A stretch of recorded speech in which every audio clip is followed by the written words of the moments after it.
Hi, this is Jeff Madoff, and I'm here with my good friend Dan Sullivan, and we're here to talk about anything and everything. And anything and everything today starts off with how do you keep it going? And we're not just talking about our conversation, we're talking about how do you maintain the fire that propels you forward in your career so you can keep doing what you love doing or pivot and go towards what you've always wanted. But one of the things I thought would be interesting to talk about today Yes. is, you and I have been having conversations about you're experiencing a busier time than you've ever had before as your business grows. I'm involved with my play, which may be the biggest thing I've ever done. And a big challenge for people, myself included, is keeping it going. And one of the things about entrepreneurs, because they often ADD, so whatever sort of catches the glint at the moment distracts them. But of course, you can't build a business that way. You've got to commit, pay attention, and keep moving forward. And so I thought it might be interesting to talk about, since we're both experiencing it in different ways, how do you keep it going? How do you stay motivated? And how do you sense opportunity and not fall into the rut of routine, which can end up even boring you about your own business? Yeah, I mean, it's a great topic. I'm familiar with some of the numbers of how long entrepreneurial businesses actually stand, and half of them are gone in the first year. Like, they don't get past the first year. And I think it's like 9 out of 10 don't make it past 5 years. Yeah, 94%. That's right. Yeah, even higher than 9 out of 10. So what are some of the factors of long-term businesses? It's funny you should ask the question, because I came across an interesting article on 500 family-owned businesses that are more than 500 years old. The oldest actually just went bankrupt, or went out of business. I don't know if it's bankrupt, but went out of business in Japan. And it was a temple repair company. They did temple repairs. And it started in like 530. Our calendar started in the year 530. So that was a good run, Now, its basis is whatever represents the constant religion in Japan over that period, because they would go in and repair temples. That's a business. It wouldn't play well in lots of parts of the world, but in Japan, that is really good. But the others is really interesting, that 2/3 of the 500 were associated somehow with alcohol. They were a distillery, they were a winery, they were a pub. The oldest in England is 940. There's been a continual use of a particular pub, and in the same family for 1,100 years. But I think alcohol is one of those long-term bets. Well, and the interesting thing is, a little interesting bit of trivia here, is that George Washington had the first major distillery in the United States. So the drunken father of our country. No, he had customers who were, That's right. That's right. He had drunks for customers. The evidence isn't in that he was, that's right. The user of his own product. No, he was probably way too smart for that.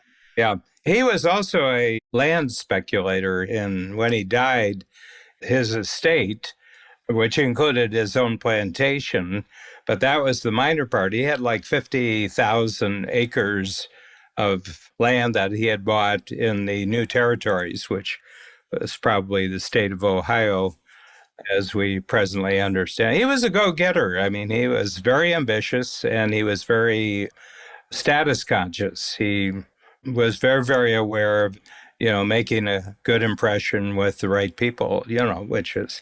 Well, you don't become president. I'm guilty of that, and so are you. So, well, you don't become father of our country and the first president by holding back. Yeah. You got to put yourself out there. Mm-hmm. in order to do that. Yeah. But, the thing about keeping it going, I think a lot of people hit a point in their career. Maybe they hit that in middle age. Now, since you and I both hope to live into our 140s, we're middle age now. Yeah. but normal people who look at middle age as their 40s or something find themselves in a rut Mm-hmm. and find themselves either not fulfilled in their work or just feel kind of stuck, but they don't know what else to do, or their cost of living is sufficiently high that they've got the golden handcuffs. They need to keep doing or at least they think they need to keep doing what they're doing in order to continue. You work solely with entrepreneurs. How much do you see that? Well, I think there's a decision you have to make whether having a business is something that's external to you or that the business is actually just a function of who you are. In other words, that you have a desire to be doing new things and you have a desire to be working on new experiences, both productively and profitably. In other words, it's productive. You're creating something that is useful. It's also profitable. So my point, I tell my entrepreneurs and strategic coach, when you accept that what you're doing is a life sentence, it'll simplify your future enormously. In other words, there's no thought. And as a matter of fact, it's very interesting because I'm just creating a new tool for the workshops at the level that I coach in. It's called the retirement trick. The retirement trick is that you retire from all activities that you don't like doing, and you also retire from engaging with people you don't like engaging with. But you continue to do things that really interest you in a productive and profitable way. So I think that gives a bit of the formula that I've adopted for myself, and I try to communicate to the entrepreneurs that I work with. And I think one of the common ground things that makes us good conversational partners is I think that we share that both the same philosophy towards our approach to the business world, that it's what we're interested in right now with a business structure around it. But my question is, when you decide, because it sounds good, limit yourself to the things that you love doing. And of course, then there's the demands that one's business has and places on them. So it's managing that. Mm-hmm. And then the people, establishing a rapid and strong enough filter so that you can also limit or eliminate the contact with people that become quicksand, if you will.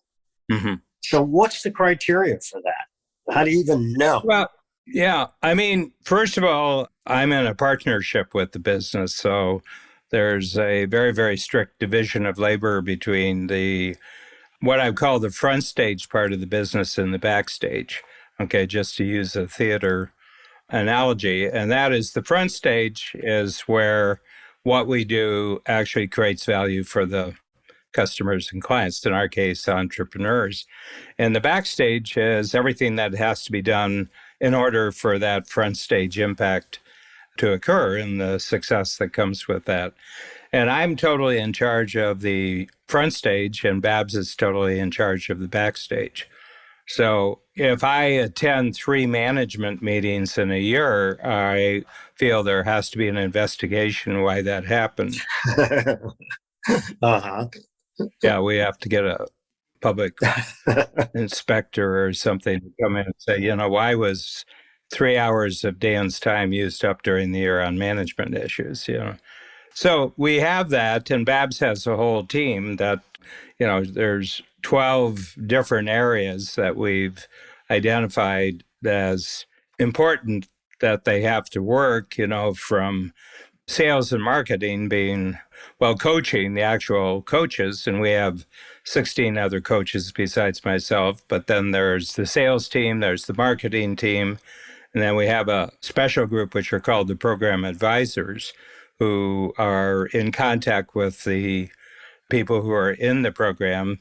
They're constantly on a continual basis in touch with them. And they're actually the keep them in salespeople. So we've got the get them in salespeople, which is marketing and sales, because marketing is increasingly important as you get bigger, because you have to constantly marinate the prospects such at a certain time they'll be open to being actual check writers for the company. So we have marketing activities that are going out on a 24/7 basis, because of the different capabilities that the internet's giving us. But there's just a constant flow of stuff that's going out. And then we have about, I would say, 14 salespeople, and they're salaried to do their first year. And then after their first year, they go on full commission, and they make their money through actually bringing people in. And then we have program advisors, and that's just 3 teams. And then there's the coach management team that selects the coaches, trains the coaches, and they're constantly learning new workshops. So they have to learn new workshops. So I could go on, and we have all these different teams, but there's 12 teams, and the 12 people are together with Babs talking about progress, and and everything's held together with Salesforce. So over the last 4 years, we've integrated everything that we do into the Salesforce platform. So, big tech team. We have big tech team. We have 13, 14 people in the tech team, and they're constantly creating shortcuts and integrating things. So there's a lot of work, but I'm only telling you all this other stuff by someone telling me about it, because I don't experience any of it. So I want to go back in time as the calendar pages fall off the wall. Yeah. Because back when you started, I assume, like most people, didn't really know what your true north was. Mm-hmm. You were having to discover what that was. Mm-hmm. You were fortunate to have a life partner, Babs, where there was an extremely complementary division of labor and business strategy, which of course most people don't have that. And one of the things that entrepreneurs, and most entrepreneurs are small businesses, mm-hmm. They have huge problem delegating anything. Mm-hmm. And the key to part of your success is the delegation of it. Mm-hmm. But how did you take me from starting off to realizing, in order for this to happen in a way that was satisfactory to you and profitable to you and had growth, how did you arrive at that? How did you get to that bridge so that you could actually shape your company the way that you ended up doing it? Yeah, well, I think there were 2 stages. And the first stage was me just going out into the marketplace as a one-on-one sort of a consultant, which I called coaching before that word became popular. So I started doing this in 1974. I was very unprepared for the whole business of being in business. And so, I suffered a lot of setbacks and went through a divorce, went through 2 bankruptcies. The bankruptcies weren't because I wasn't doing well. I went bankrupt because of receivables, where you do the work with the expectation you get paid in 30 days. And then because of larger circumstances, it might be 60 days or 90 days. And I was too close to the cliff for that. And one of the big things was I really wasn't good at the backstage part of running the business. I can sell, I can perform, I can handle the front stage work really well. It's a weakness because I have no interest in it. I have no interest in the backstage. I tried to use bookkeepers and account, but that wasn't the issue. There's a whole dynamic growth process that has to happen behind the curtains. I mean, take your play, the personality play, which is an entrepreneurial business. It's a entrepreneurial startup. And the actual script of the play, I bet, is about that thick, but the backstage manual for everything that has to happen is about this thick. That's right. I don't know what the exact numbers are, but when you're putting on a play, you've probably kept it to a fairly minimum at the startup stage, but when you go to Broadway, you'll be larger in numbers probably to put on the play. So I didn't have any feel for that. And it bored me. And things that bore me, I fail at if I'm responsible for it. And it was when I met Babs. And I didn't meet her to find a business partner. I met her because I met her, and we got talking about things. And I kind of showed her some of the thinking processes that I had created. And it impressed her right away. I actually, as she says, I actually got her with one of my thinking tools. And, a couple of years in, she had kind of a health business, which included massage and nutrition and a lot of other things. And she had a top-notch clientele. She had like flight crews. They would come, and she had stuntmen from the movies, and she had ballerinas, and all of them are in occupations which are highly stressful. In some cases, they're murder on your bodies. And she got quite a reputation. She was really, really good at this work, but it's boring because once you learn it, you've learned it. There's not added dimensions of learning. And after a couple of years after I had met her, she said, what we should do? We should just team up. And she said, I'm going to free you up just to do what you do. You've already freed yourself up because you're just neglecting the other side. So I'll just make sure there's some responsibility with the other side. And that immediately, within about 3 or 4 years, there was a 10 times productivity growth and profitability growth. And then we saw that we could go beyond just me coaching one person at a time, and we started doing groups. And that's when the real innovation had to start, because every quarter you put them through something they were familiar with, but you had to create something new. Also, every quarter there had to be something new, and we did that. And then there were stages of growth, and about 5 years after doing that, we grew another 10 times. And I said, I think other people can coach this. And then I wasn't the person to coach the coaches. So we had to create a team that took people through it, selected. So Babs and I don't choose the coaches. We don't select the coaches. We don't train the coaches. We don't manage. I've never seen one of my coaches coach. Interesting. Yeah. Yeah, because if the product is good, it should be able to be delivered by somebody else. I mean, I have a feeling, that if it depends on your personality, then you're really trapped. Well, so that raises a really interesting question that relates to you and what you just said. Because I think that most people, let alone entrepreneurs, I think entrepreneurs have an additional psychological deficit. Most people are pretty bad at self-assessment. They don't really know so much what they're good at or what they're not good at. And you were fortunate enough to have in Babs a sounding board where you could kind of decide on that. Plus, through sheer neglect, it was clear that there were aspects of your business. Sheer neglect and the penalty for sheer neglect. Yes. Yeah. Yeah. So that narrowed your focus just because you didn't want to do the other stuff, and found somebody who could fill that deficit. Mm-hmm. So how does one accurately self-assess, and how do you get yourself out of that rut where you're kind of stuck because you think you're the only one that can do it? Typical entrepreneurial thing. If I want it done right, I'm going to have to do that part myself. They don't give up. You've given up so many aspects of your business, and every time you've shed that, it's allowed you to rise higher and higher. Mm-hmm. Most people don't have that. Most people don't rise higher and higher because they don't know how to let go of things, and it weights them down. How did you do that? What questions did you ask yourself?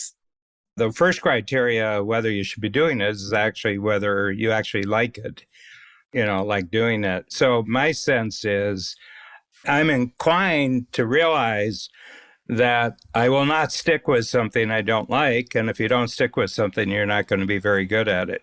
And so I have a passion for simplicity, and I have a natural, what I would say, liking of teamwork. It's very, very interesting.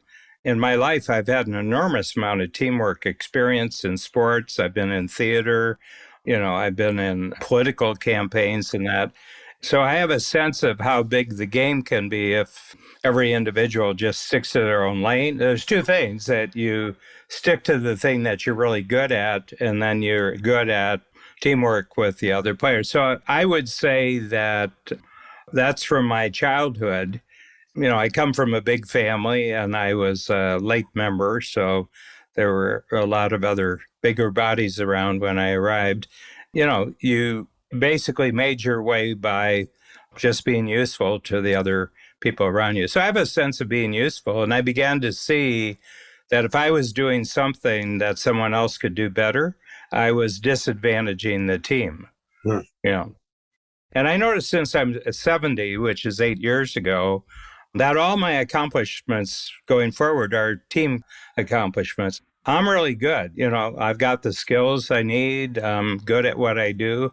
So I don't have to do too much individual self-improvement to go forward. But what I have to do is keep building my ability to work as a very, very unique and very, very continually useful member of a growing team. So I would say that that's my attitude. So your capacity for self-assessment got formed pretty early. Yeah. Because your way in, so to speak, was be useful. Yeah. Yeah. And I just noticed that if you pick the right person to be useful to you, doors opened. Well, that's, what I tell my students, because I think that starts when you're trying to get an internship. Mm-hmm. Make yourself important. Don't wait to be told what to do. Mm-hmm.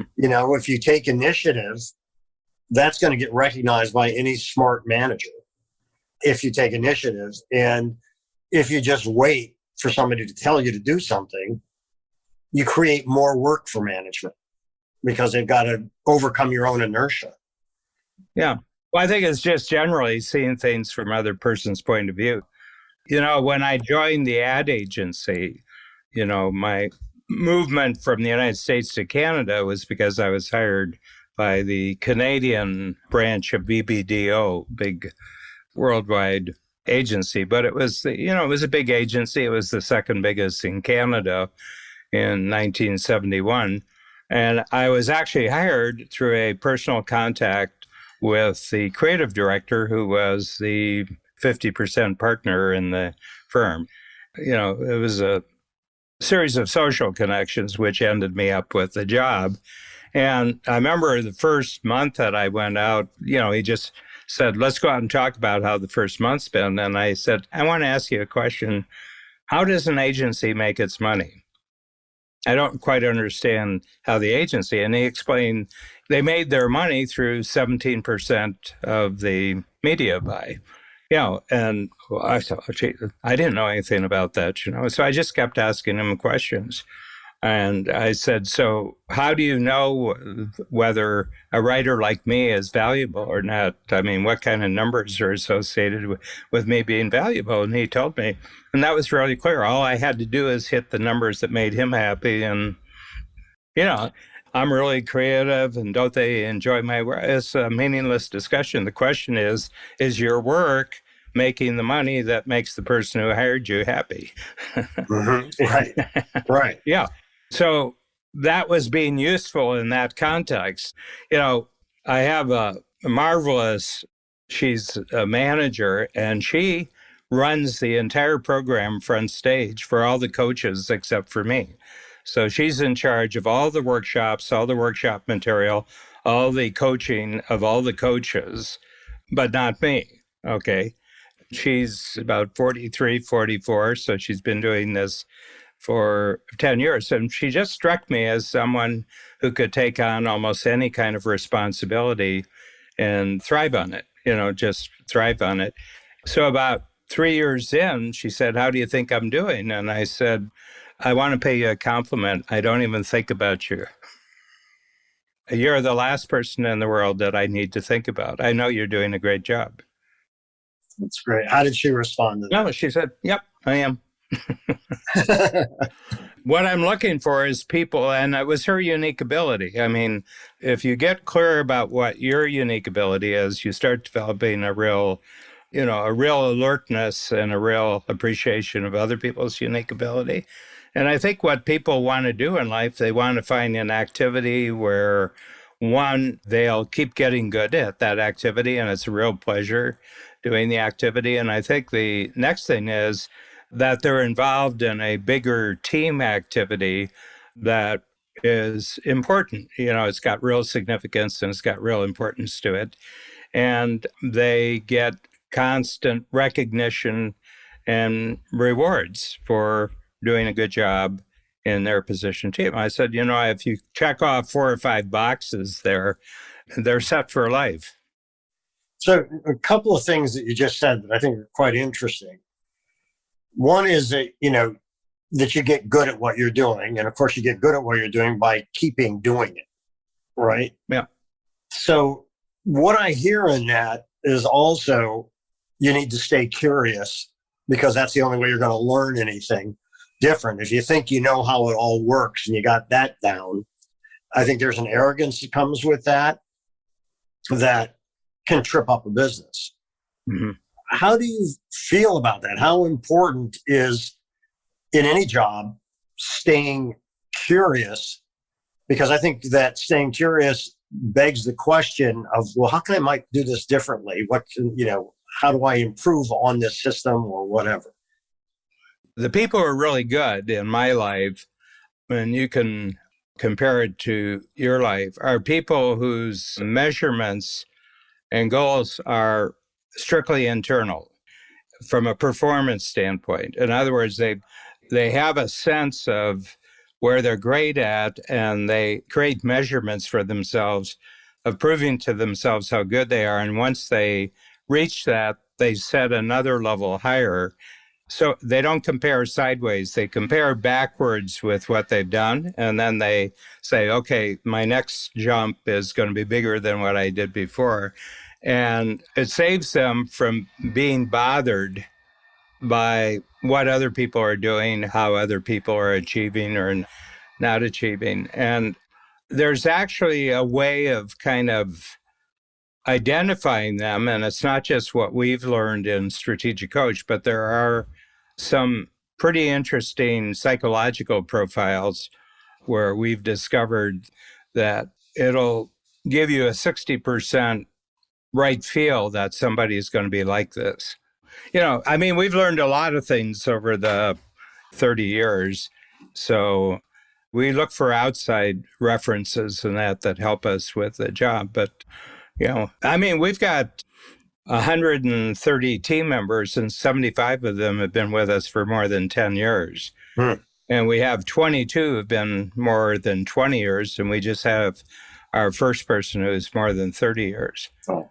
And they would say that they love what they're doing and they're in great teamwork and what they're doing is really important. And we're successful enough that we can keep rewarding them financially, So how much of business is maintenance?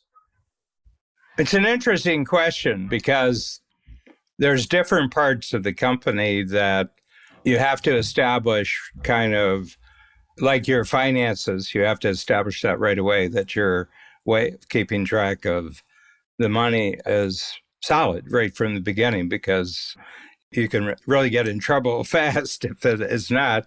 Other things like what we've discovered more and more is the quality of your database in relationship to paying customers, but also in relationship to prospects.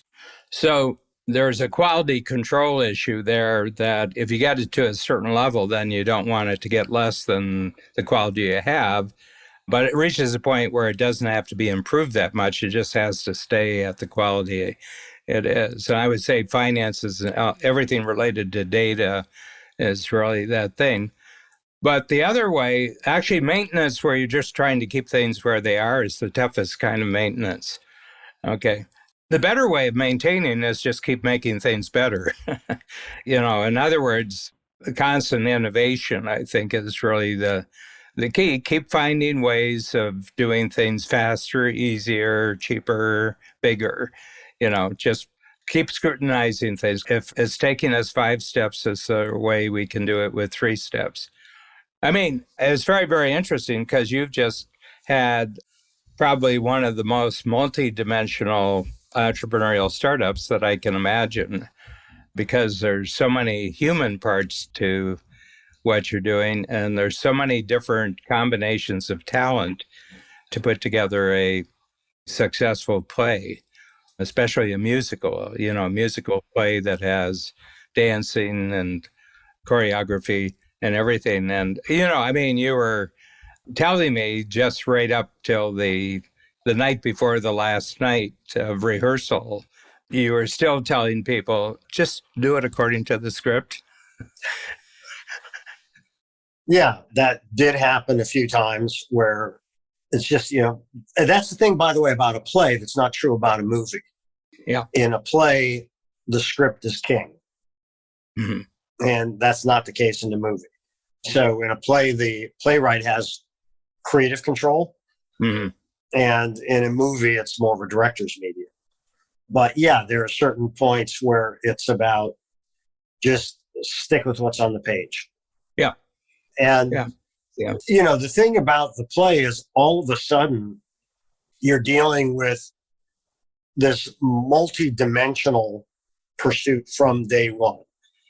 All the business back office stuff that has to be done, all the negotiations that have to be done with labor, with unions, with venues, with suppliers, all of that, working with the talent, working with the creatives, and that being set design, lighting design, choreography, all of those things. And so you're having to deal on multiple levels simultaneously, and they all then have to arrive opening night on stage in sync the way that the vision you have is finally realized. And it's interesting because unlike my previous pursuits, what I have learned from my previous pursuits that I've applied to this is delegate everything, just like what you learned before I did.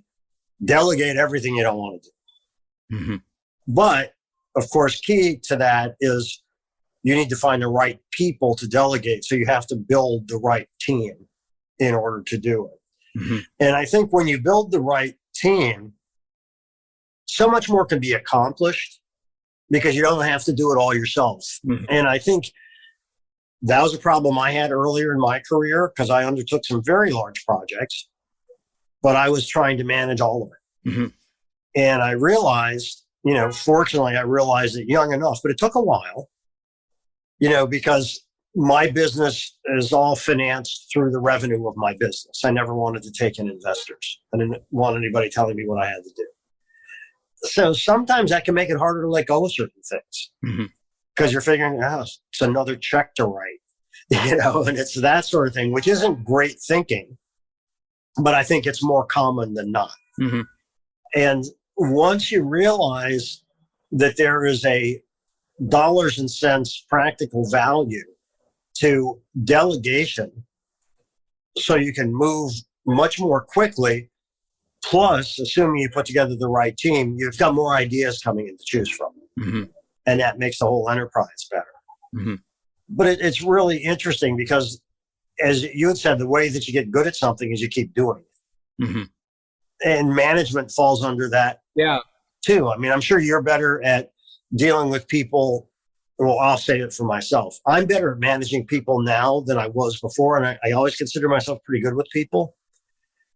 But when you can direct them in a specific way towards a specific goal and be clear about it, that makes a huge, huge difference. Because I think that most people need and want direction. And that what I may find attractive, and I suspect you do, which is no encumbrances. A lot of people feel lost in that. Yeah. Do you find that too? I saw a great entrepreneur who was at one of Joe Polish's Genius Network meetings, and his name is David Osborne. Longtime entrepreneur, probably in his 50s, but part of his success has always been real estate, where he, would have big teams of agents, brokers who would sell for him. And he was talking about the first half of his life, which was very tempestuous, which, all sorts of breakdowns, personal breakdowns, business breakdowns, and everything. And then after one of the setbacks, and he had a revelation that 85% of the most talented people in the world cannot give a purpose for their talents. They have to be given by someone else that here's how you use your talent. And all I want you to do is this and this and this and to achieve this result. I don't want you being bothered with anything else. And he said, all of a sudden, my future became exponential because he said, I'm very, very good at creating new purposes for other people's capabilities. And he said, and since then, it's really, really simplified. Maybe a huge change for you was this was a big project for you. But guess what? Everybody's involved in personality. It's a big project for them. It was a big project for the person whose life is depicted there. It was a big project. So my sense is that you picked on a project your own size. Yeah, in other words, that your talents probably at a certain point were way above what was needed. And what I try to do is always keep myself in a realm where there's both excitement and fear. I'm excited because I haven't done this before, and it'd be really great if you could pull it off. And I'm kind of fearful that I won't pull it off. So I think that when you try to retire from excitement and fear, you'll want to stop doing what you're doing. Yeah, it's a really interesting point. I love the pick on a project your own size, because it's funny. On one hand, I wish I would have started down this path earlier. On the other hand, I didn't know then what I know now. Mm-hmm. So there's always that, right? I wish I had started strategic coach when I was 6. I would have saved myself a lot of bother. I would have gone after the lemonade stands, the paper boys, the grass cutters and everything. I would add them all. So many missed opportunities. Yeah. So many. Dan, there's a phrase that you use, and it's probably the first phrase that when we met years ago that stuck with me. And I'd love you to define it. And that is unique ability. Mm-hmm. How do you define unique ability? Yeah. What I believe is that everybody's born, and I think this is factory equipment. Like when we arrive, we already have a disposition towards something, and we can be lucky in the circumstances of our birth, or we can be very, very unlucky. So a lot of people have a disposition, but the family they're born into, where on the planet they're born into, there just isn't any supporting factors that support who they could be. And, a lot of psychology and a lot of politics and a lot of entertainment is about people who just never find their place. And what they're convinced is that they have to discover this outside of themselves. And my conclusion is that it's actually inside of yourself, and it requires courage for you to bet on yourself in spite of not having necessarily the right factors supporting you. I believe that I was sort of born with a disposition towards coaching. Okay. And when I told my mother, so this would be in the late 70s, it was actually 83. We went on a trip to Italy. I took her. She had never been to Europe, and she was getting to the point where she might not be able to travel. So I took her for 2.5 weeks. And Venice, Florence, Rome, Capri. I think I talked maybe for the first half hour, and she talked for the next 2.5 weeks. But she was just Agnes Sullivan, who was telling me about her life, and I just kept asking her questions about all sorts of things that I didn't know about her childhood, teenage years, the marriage to my dad, the family before me, and what her family was like. And she asked me, what I was really focusing on right now, and I told her. And I had been at it now just about 9 years. And I just met Babs. I had met Babs, about a year before this trip. And she said, it's really interesting. She said, people used to comment on how you had observations. She said, when you were a little kid, there was a next door neighbor, Mrs. Wetzel, who, when I was 7, she was 78. And she had been born in 1873. And she had never spent a night outside of the house that she lived in. She had lived in that house every night. So, I asked her all sorts of questions about what it was like to grow up without electricity, no tractors, no cars, no trucks. And the thing that I got from it was her life was just as full of life as anybody else's life.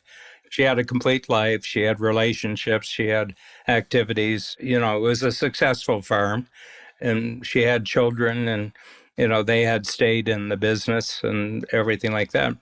But Miss Wetzel, after I'd been over, and I could get a couple glasses of milk and 3 cookies out of her just by asking her about her life. And then she phoned my mother and she says, Danny was over again. And, I tell Danny things I've never told anybody in my life, she said. And afterwards, I learned things about my life because Danny's there. Well, that's my coaching method. Just ask people their history and then ask them, how does this connect with this? And how does this, except I put it in a forum where a whole group of people can work on it at the same time.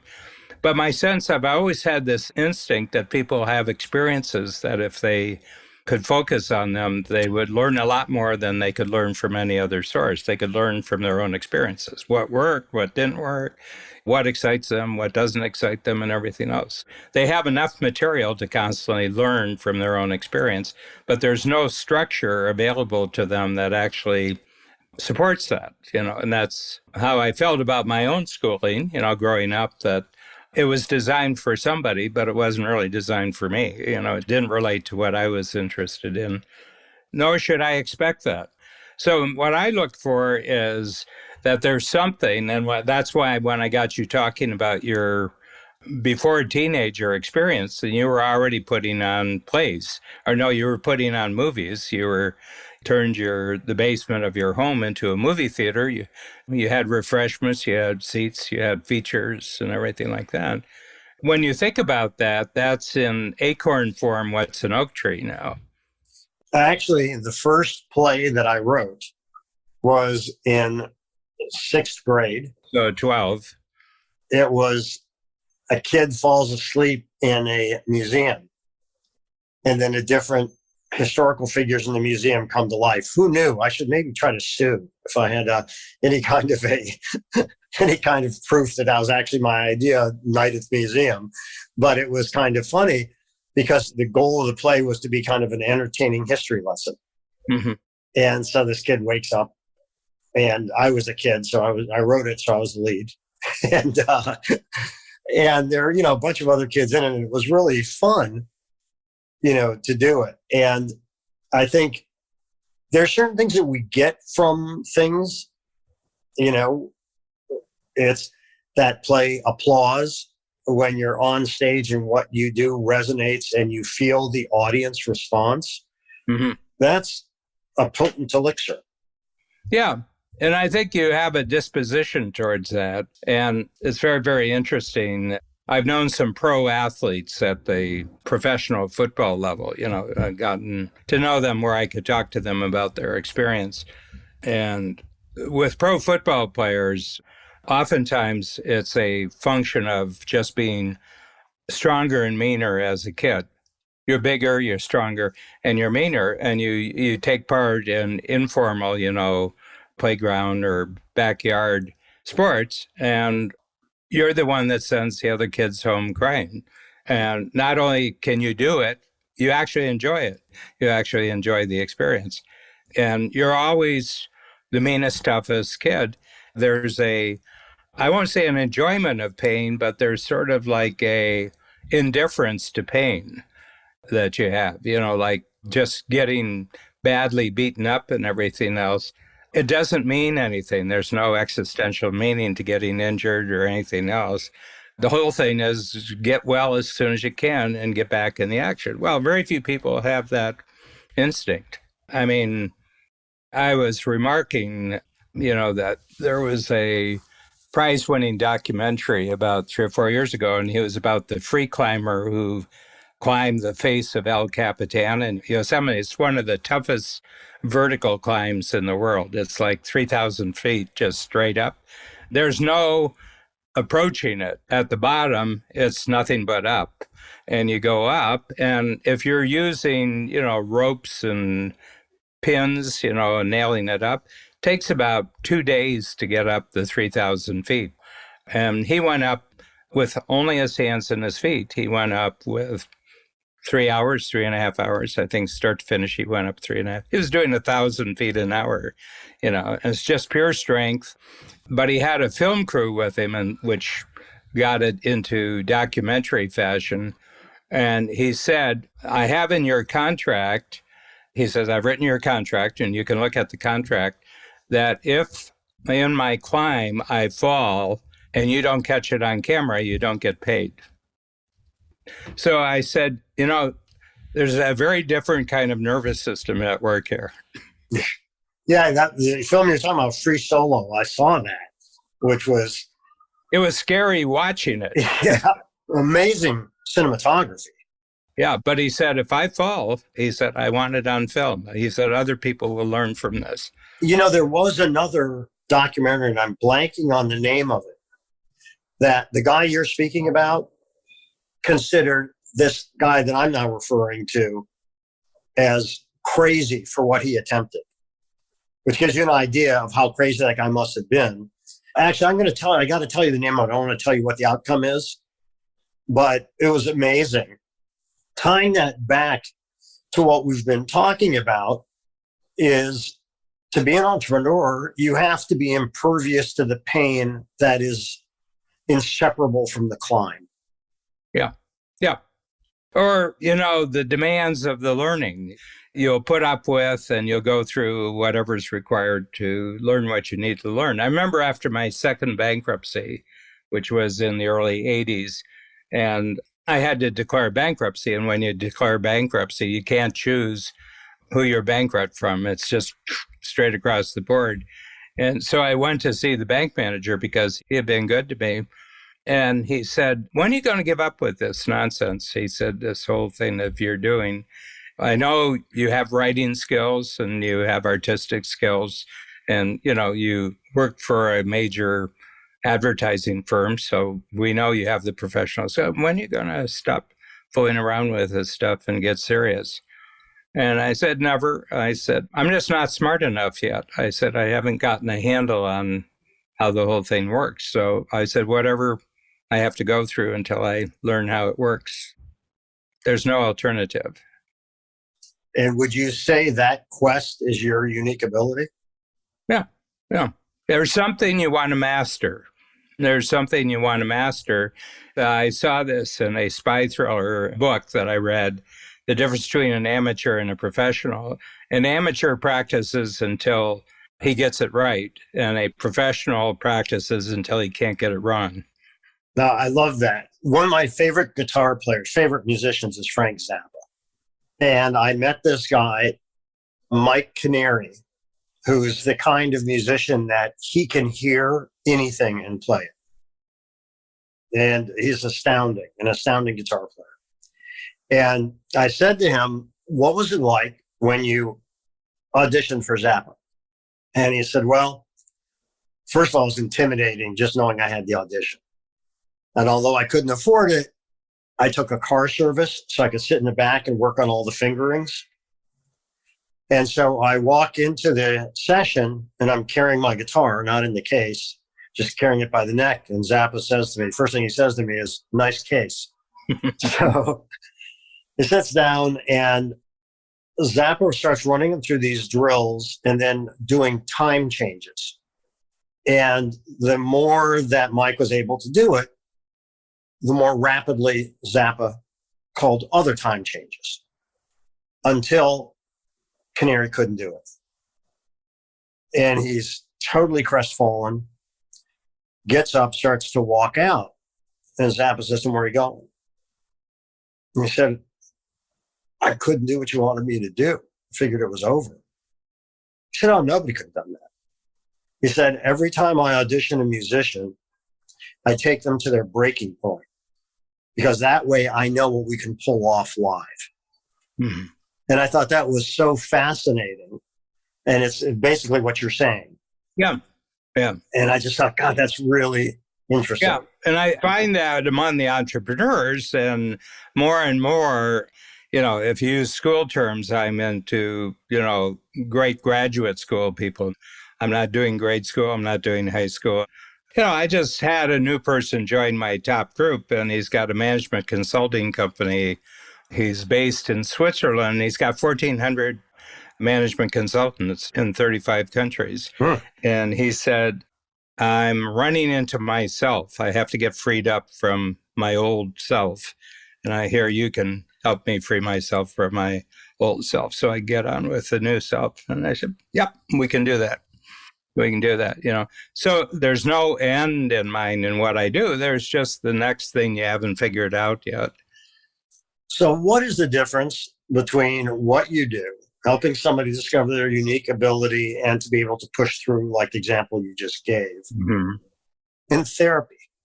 Well, first of all, I've not had the experience of therapy, so I don't really know. But generally, therapists have learned a method from other people, as I understand it. There's sort of a method. And as far as I can tell, you try not to add to the person's story. And I find I'm incapable of not adding to the person's story. In other words, if I see something, I say, I listened to about 5 stories and there's a common thing here and it's this. And I think if you connect those up, it's 5 different experiences, but you're kind of doing the same thing in 5 experiences. And they say, oh, that's right. Yeah, no. And then they get excited and everything like that. So I think it's the difference between a convincing argument and a compelling offer. I'm not in the convincing argument business. I'm in the compelling offer. And what I'm going to offer you is if you're around me, you're going to find out what you do really, really well, and you're going to eliminate everything else. I think that's a very compelling offer. It's a very compelling offer. Yeah. And I would say, I don't care if you've been in business for 30 years, I can show you a central you that you haven't seen before. And if you discover that, you go back and you understand why you had so much trouble where you blamed it on other people, but it was your own fault. Well, in what you're saying, which is central to therapy and central to what you do, and that is examining what's blocking you. Mm-hmm. What's keeping you from moving in directions you're going to find more fulfilling? What's blocking that behavior? And I think that, the encouragement for self-examination, which I think if you are an artist, and I think you are in terms of what you do, is an ongoing pursuit. Mm-hmm. Because really, is there anything more unchanging yet more fascinating than the human psyche and why people do what they do? Yeah. Well, in a certain sense, it's all there is. And, right. It's our experience that we find ways of externalizing in different ways. We've been at it for thousands of recorded years, but people were ascribing it to other reasons. And my sense is that if I was back in 5th century BC Athens, and, sitting around, these guys are talking. And I said, Plato, I think you're really good at this. I think, he came from a wealthy family, so he didn't have to make money. Aristotle, on the other hand, really had to work. He had to get paid and everything like that. But I can think of anybody who's really great at anything. But if they have trouble in their life, is that they're confusing something, if they're running into obstacles or they have rocky relationships, they have conflicts, they have everything. There's a not grasping who they are. Right. Which is, central to that self-discovery. Yeah. And in a sense, I think I do this through my writing, like the play, discovering the person. Through that, you discover the person through the exercises and tools and so on. Well, it's all goal setting. The reality checkpoint is that they have to create bigger goals. And then their response to the bigger goals, they have to make a decision. You can't achieve the bigger goal if you insist on being the way you've always been. Which also, to me, makes it somewhat of a detective story. Yeah. Because you've got to help them discover what the blocks are by asking them the right questions. What are those? What's keeping you from that? What is that obstacle that's keeping you from achieving what it is you want? And it made me wonder, by the way, when you're talking about Plato and Aristotle, when you're talking about 350 BC or whatever, they didn't know it was BC. They did not. If they had, they would have approached things very differently. Yeah. By the way, Plato, what's that BC stand for? And I thought you knew. I don't know. I'm just. Or BCE, the seculars made it before the Common Era. Whose Common Era? Right, really. Yeah. There's a great proof and things like that is, the whole thing that Shakespeare was somebody else named Shakespeare, or, you know what I mean? But the greatest proof actually comes from a poem by Ben Jonson, who was a contemporary in London of Shakespeare. It's just out of a poem where he writes about Shakespeare. It's dedicated to Shakespeare. And he said that in the play, he's kind of saying a lot of people find it difficult that this stuff could have been written by you. But essentially, I've witnessed it. You could take in all the Greeks, the Romans, and everything else. And he said, you're better than them all. And this is someone who is about 8 years younger than Shakespeare. So I think he would have seen him as a model, but very famous. I mean, Ben Jonson was a well-known poet and actor in the London theater scene, and he's talking about Shakespeare. And it isn't somebody else pretending to be Shakespeare or some nobleman talking through a mannequin called Shakespeare. It's Shakespeare, I always thought that it has to be somebody else who's educated and of a higher class. I thought it was class culture snobbery. They can't accept that somebody just hung around, pubs and, all sorts of scenes and picked up stories. And none of the stories are original. They're sources for all the stories that he uses. But how could someone just have this gift of language? How could this person? Well, he had it. Right. Yeah. Yep. Who knows? Anyway, this was fascinating. I always love it, man. It's always fun. Yeah. This was fascinating. I just thought of something while we're sitting here. My books, Who Not How, and the one that Ben and I did this year, Gap in the Gain, if I were to give copies for all your class at the New School, would that be useful? Sure. Yes. Thank you. No, the target is people who are involved in creative careers. Yeah, I think that could be cool. I don't know yet what's going on for the fall semester, but that's very, very generous offer. Thank you. Or one of them, and then I could come on Zoom, or if I was in New York, maybe I could be there. But after they had read it, had a chance to read it, and the books are very readable. I've read them both. Yeah. Yeah, that would be very cool. I have to see there's a whole restructuring happening at the New School. Sure. And one of the things that I want is to be able to have a hybrid class, because the great thing about doing this class on Zoom is one of the last sessions. The people you can pull in from overseas. Yeah. Exactly. I mean, I had guests from London, from France, from Los Angeles, from Texas. It was great. And I love that. And there's no reason why I couldn't do that in the classroom and make it hybrid. So it's sometimes live, sometimes via Zoom. Yeah. And that freedom has spoiled me. Yeah. Because it's, because I can get to anybody. Yeah. It was really cool. Thanks for joining us today on our show, Anything and Everything. If you enjoyed it, please share it with a friend. For more about me and my work, visit acreativecareer.com and madoffproductions.com. To learn more about Dan and Strategic Coach, visit strategiccoach.com.